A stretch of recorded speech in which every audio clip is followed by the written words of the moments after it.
Welcome, everyone. We're so glad you're here with us today. You have joined us for the third in a series of 4 sessions around unlocking the power of data to drive student success. Today, we're focusing on designing strategic student-centered actions. And as we go through the opening moves, we love it if you shared with us what team are you thinking about today as we talk about action planning. Drop it in the chat. So the grad partnership is a consortium of 12 organizations who are partnering with communities to build high quality success systems so that schools are empowered to graduate all students ready for the future. And how we're doing that is through building the capacity of local intermediaries, providing technical assistance directly to schools, districts, and states, and developing a variety of tools and resources such as these community practice sessions. Our learning arc for the year is we basically started with thinking about how we build those shared mindsets through data conversations. And then we moved on to thinking about how do we deepen data conversations by hearing from young people themselves about their experience, basically hearing from our customers how we're doing. Today, we're going to think about, now that we understand the problem better, how do we design actions? What do we do about the perspective that the young people have shared with us? And when we get together in April, we'll be talking about how do we reflect after we've taken action and then refine so that we can sustain success over time. Today's objective is really to get into designing solutions and plan action reflection cycles. So we're going to give you a couple ways of thinking about how do you choose the solution that you're going to test, and how do you plan for those action reflection cycles. My name is Sarah Howard. I'm the Deputy Director at the UChicago Network for College Success. We are one of the partners in the Grad Partnership, and I am joined by my colleague, Lauren Usual, who is a Senior Transformation Coach on our team. Hey there, everyone. So great to be with you. Thanks for joining our session today. As we get started, it was great to hear what team you're thinking of, but in the chat, if you could also share your name, your organization, and where you're joining us from. We'd love to see who you're representing and who's all on the call for today. Let's go ahead and drop your name, your org, and your location into the chat. Great. Okay. Well, we are so glad to be in community with you today. Let's talk a little bit about our space together. So anytime we come together, we want to just calibrate our community agreements to support our learning. We are emphasizing our spaces to sharing to learn. So we want to share our stories, be mindful of our airtime, but also acknowledge that this is one part of our conversation. We're going to give you some inputs and some insights today, some chance to practice, but we are hoping that you take the ideas here and keep the learning going in your own spaces, while also making some room for some new connections and some joy. There will be some opportunities to practice in small groups today, so we hope that you turn your cameras on, introduce yourselves, and make some new connections today. To get us oriented with our learning, we're going to drop our activity guide for today's session into the chat. And I want to give you a minute to go ahead and open that up. This activity guide has our learning arc for the year, our objectives for today, and all of the links and protocols that we'll be using throughout our time together, plus some additional handy-dandy resources at the end. If you can go ahead and open up that activity guide, that'll help orient you through our session today. I'm going to situate today's session in the Grad Partnership framework. So when we say student success systems as the Grad Partnership, what we mean is organizing a school community to address school-wide patterns in our achievement and culture so that we can increase connectedness and belonging among students. And as a result of that school-wide system, we're able to meet individual student needs. We think it's really important to think about it as a systematic effort rather than case management student by student, which would be much harder to accomplish. And so this system has 4 components from our perspective. If you go forward, yep, and they are these 4: student-centered mindsets, real-time actionable holistic data, strategic improvement actions, and strong supportive relationships. And so we have a image that we like to use that sort of helps us see the relationship between these 4 components. Today, we're focusing on strategic improvement actions, which we see as really sitting at the center of the other components. If you go forward one, yep. That when we build supportive relationships, have actionable data, and operate from student-centered mindsets, we are able to take those improvement actions and have a chance at being effective. If we take action without the context of data, we might not be taking the right action because we don't know what's actually going on in our system. If we do it without relationships, it's going to feel to people like we're doing it to them instead of with them. And if we don't have those student-centered mindsets in place, then it starts to feel like we're fixing young people or fixing teachers instead of building on the wealth of brilliance that we all bring to the community. Okay, so what we would like to do is think a little bit about strategic improvement actions and what do we think is involved in that. So when we say student-centered actions, we're positing that centering students means sharing power, and that there are 4 key actions for sharing power with young people. The first, most straightforward one is to take them seriously and treat them fairly, which we call respect me. This is actually coming from some work from the Search Institute, who does a lot of work on developmental relationships. And one of the key parts of their framework is that you have to share power. So when we ask them for their opinions, if we don't act on what they told us, we're not showing them that respect. So it's really important to have in place ways that you can consider and take action on what young people are telling you before you ask them for their opinion. Otherwise, you could do more harm. You're just wasting their time. If you go up a level, you could include them in the decisions. Bring the data back to them and say, hey, this is what I think you were telling me. This is the action I'm considering. Am I on track? Get them into dialogue with you about whether that's headed in the right direction.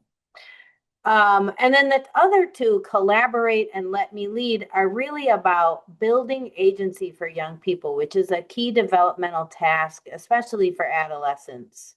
You want them working together with you to solve problems and even taking the lead sometimes.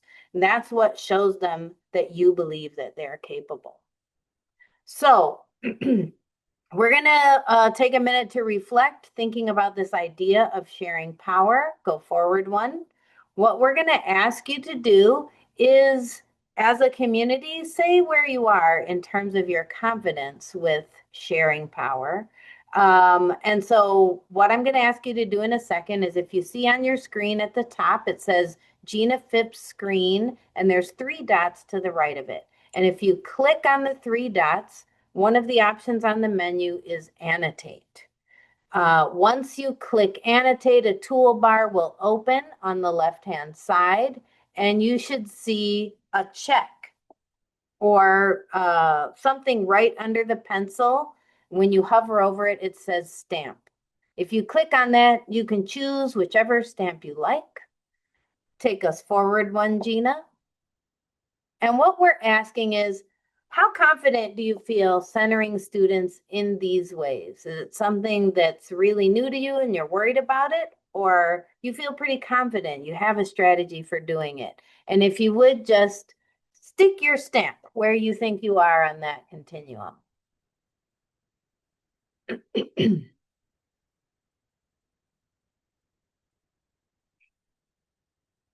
This is really exciting, but Lauren, like most of the stamps are in the upper half of the continuum. I love seeing that.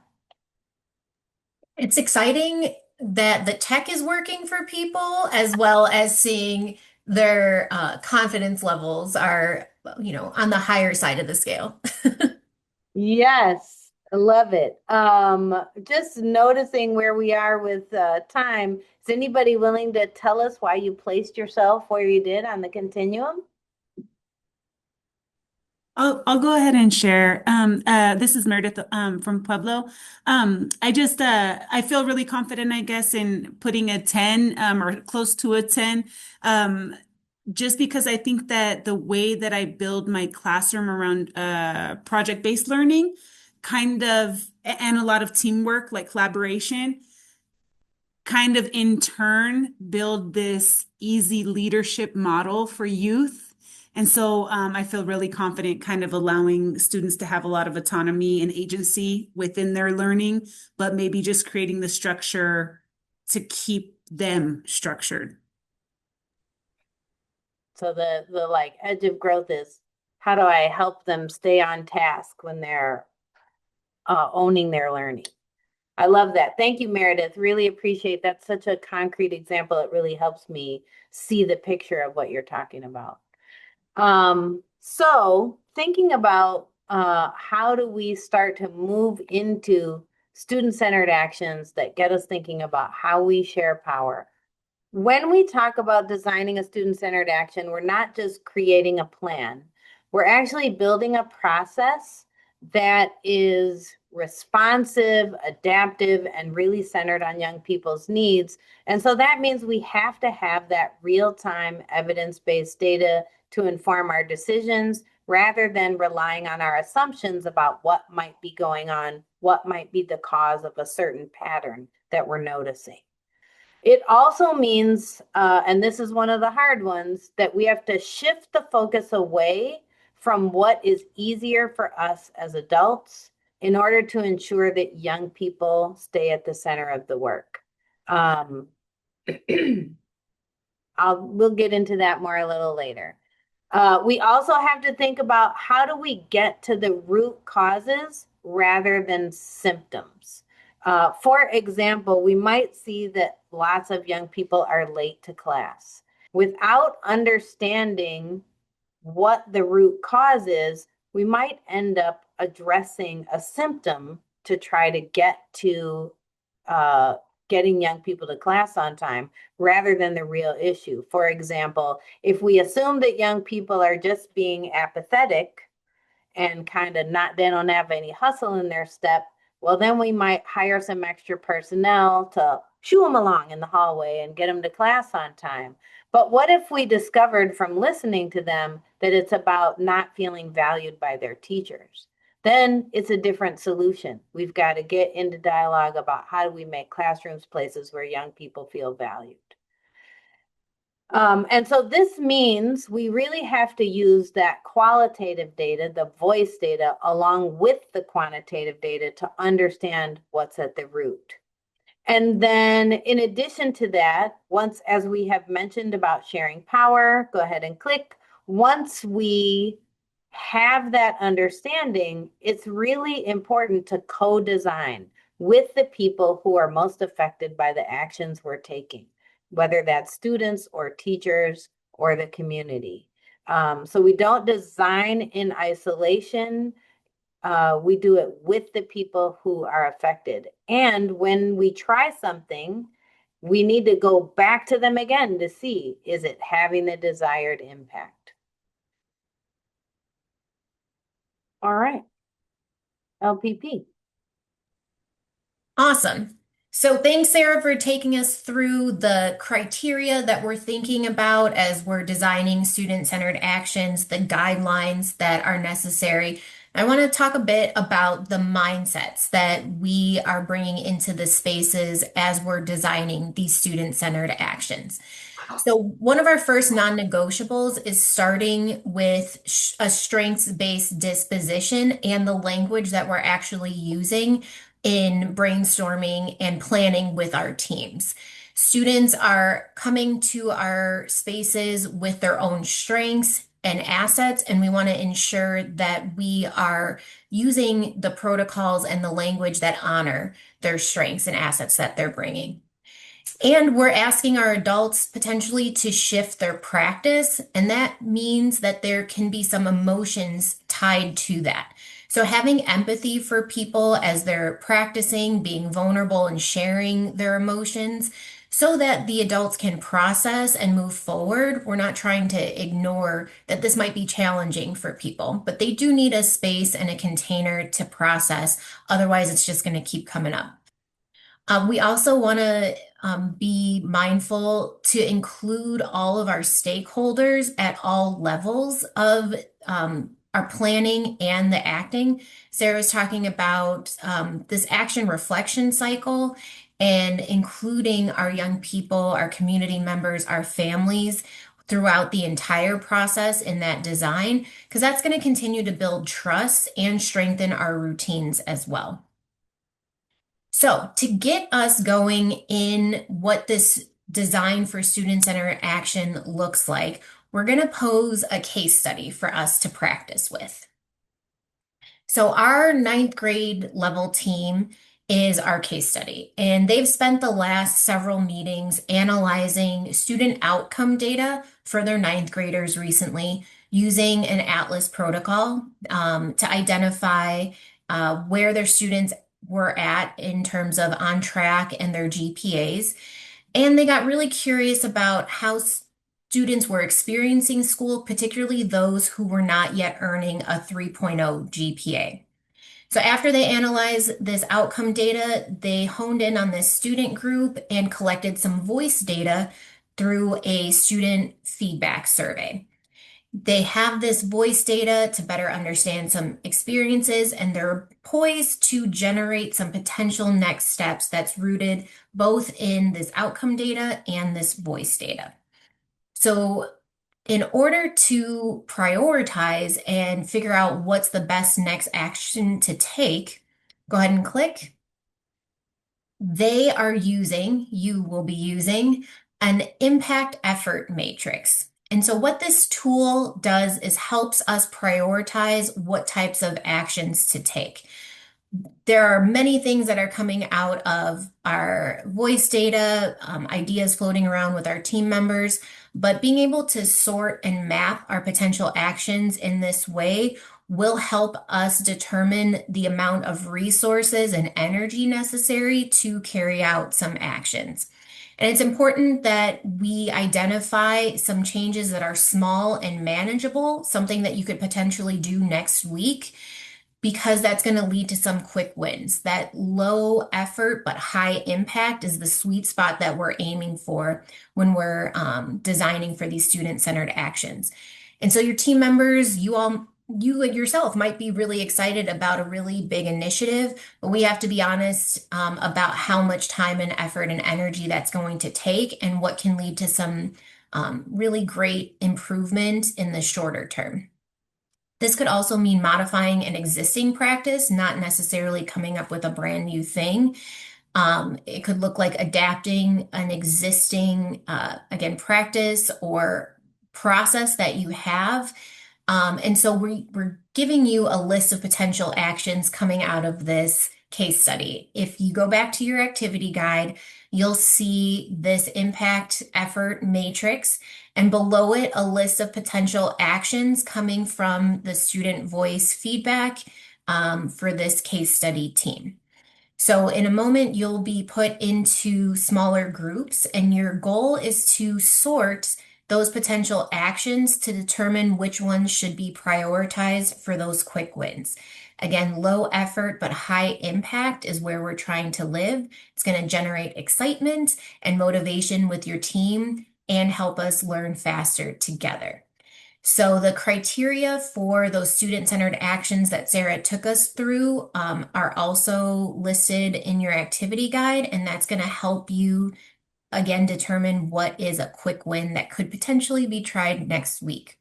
So when you get into your breakouts, be sure to introduce yourselves and where you're coming from, and then your goal is to sort those potential actions to identify some quick wins.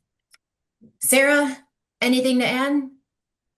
We had a question in the chat about Oh, yes. how we shift adult mindsets, and I shared the video from our first session where we dug into that a little further. But Lauren's point about finding those quick wins where people can take action and see something as a result is a big piece of the puzzle in helping people believe that they can make change for young people. So the big mindset shift we're trying to help adults make is from I do what I can and then the kids do whatever they're going to do to I have some responsibility and for and influence on what happens for young people, which is, a big risk to take. But once they start taking action, they see like, oh yeah, what I do matters.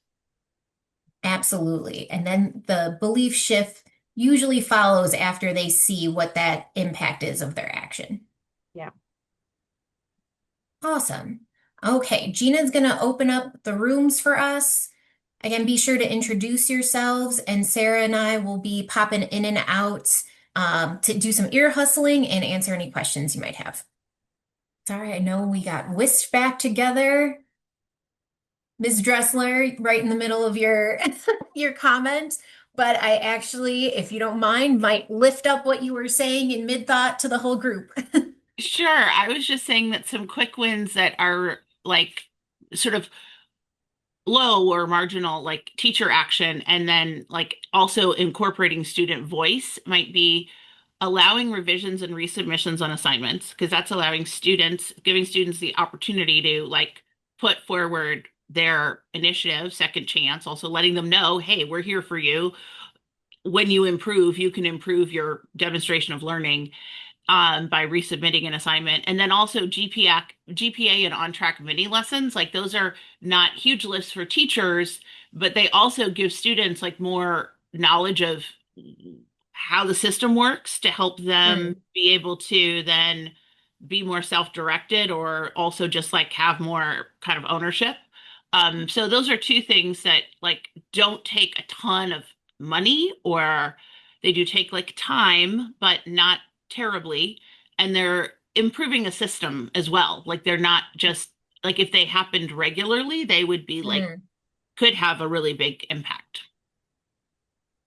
Absolutely. And oftentimes, pitching it like a mini lesson implies that it's not a big lift of creating materials. And oftentimes, counselors or teachers already have some slides or something at the ready that might just need to be updated. And a mini lesson can be, 15 minutes in a class period. So I appreciate you sharing that. It can have a big impact in the reminder and something that's regularly reintroduced to young people. So low effort, potential high impact. Thank you. Any other quick wins that you prioritize in your conversations? As we talked about quick wins, a couple of things that we noted were, of course, the shout out board.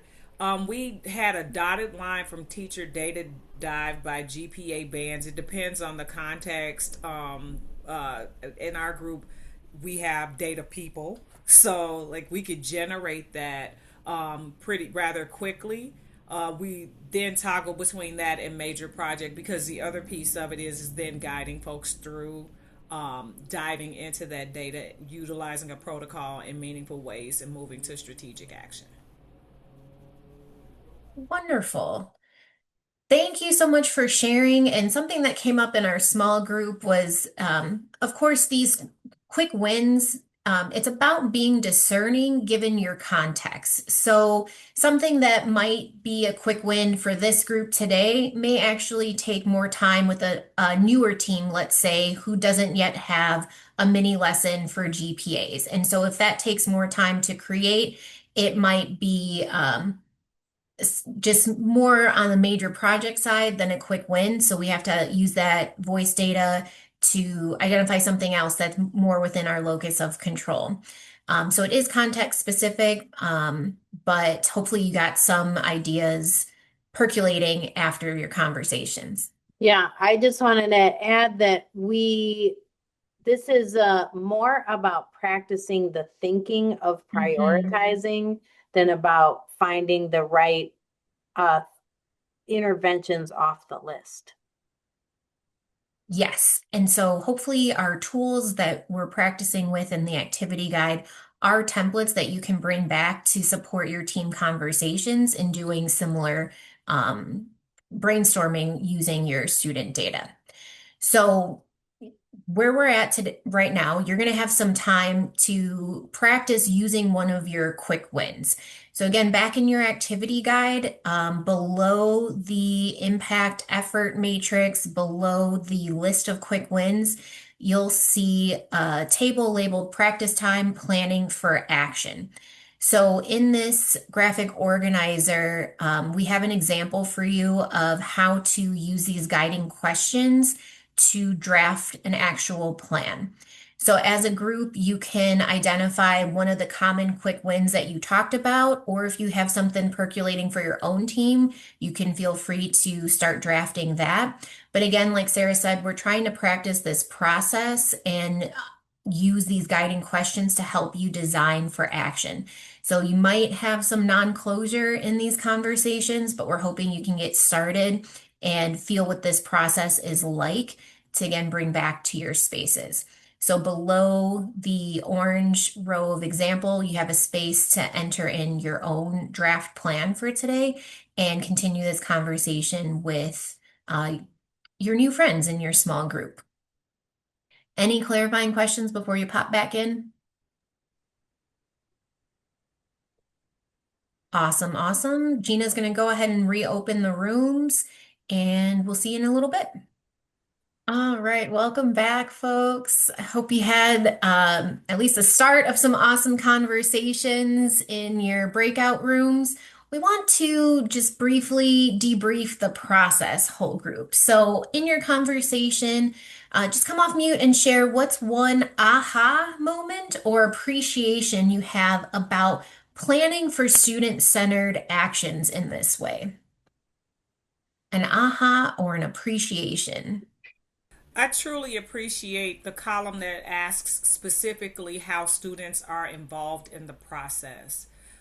Because sometimes as adults, we dive into, yes, we've done like the empathy interviews and focus groups and such, and we've narrowed down to the root cause and then go right into action mode, like designing the strategic action as adults, and they're the users, they're the ones who are going to benefit from it. So students should be involved in setting what that action or intervention is going to be.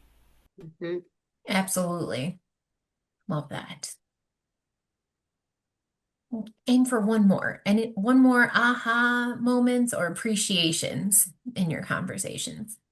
To be truthful, I am so new into this problem, and issue that it's not an aha, it's more an oh, you know what. Tell us what I love that.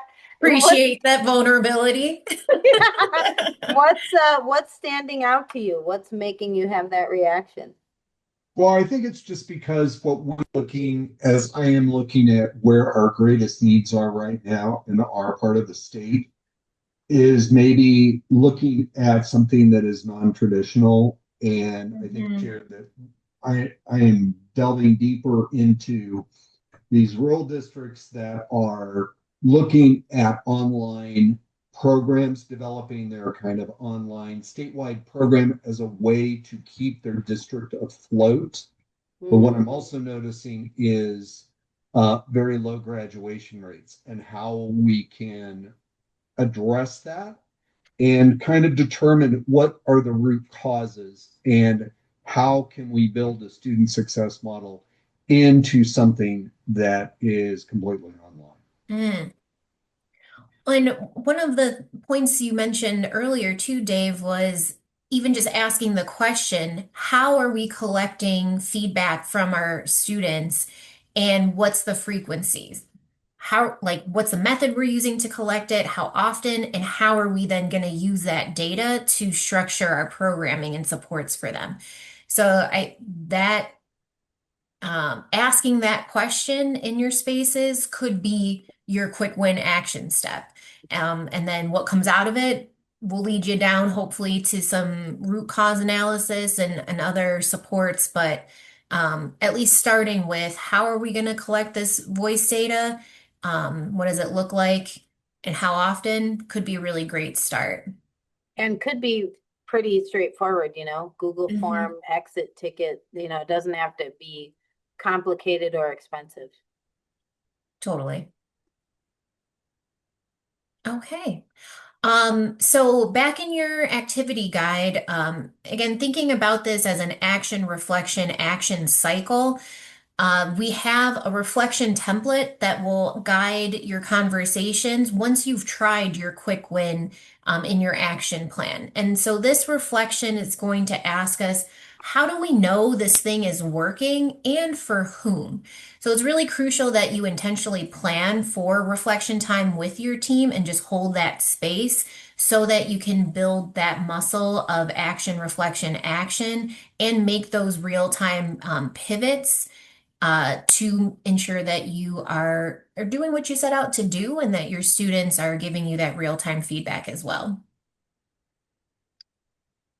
Okay. All right, friends. So we hope that you're feeling poised to go back and try something. And we'd love a little formative check just to hear what's one main takeaway from today or possible next step you are considering after this hour together. If you would be so kind as to drop that in the chat, we'd love to hear what people are taking away today. While you are typing, I want to just say that what we hoped you got from today, Lauren and I, is that you've got some support of, construct for thinking about it and an actual tool that would help your team make effective decisions about which action we should take up when you're at that point of deciding on action. And that the work that you're thinking about taking up helps you sort of build the bridge between today's learning and what you're trying back at home. We really appreciate you spending this hour with us. I'm looking to see if anybody's got a takeaway that they're sharing.